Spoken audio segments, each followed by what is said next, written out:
रोई रोई बेटे कहे आंसू भर नयनवा जी, हमके बिसरल पापा देई के कन्यादानवा जी, हमके बिसरल पापा दे के कन्यादानवा जी, हमके बिसरल पापा। रोई रोई बेटी कहे आंसू भरे नयनवा जी, हमके बिसरल चाचा दे के कन्यादानवा जी, हमके बिसरल चाचा। अम्मा बिसरी दिहली दूधवा पियाई के, पापा बिसरी दिहले सीन से लगाई के, पापा बिसरी दिहले।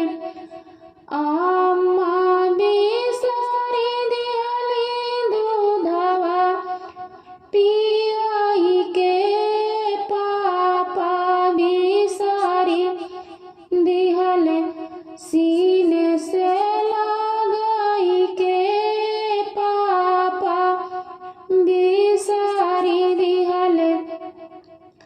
चाची बिसरी दिहली हमके खेलाई के, चाचा बिसरी दिहले हमके बोलाई के, चाचा बिसरी दिहले।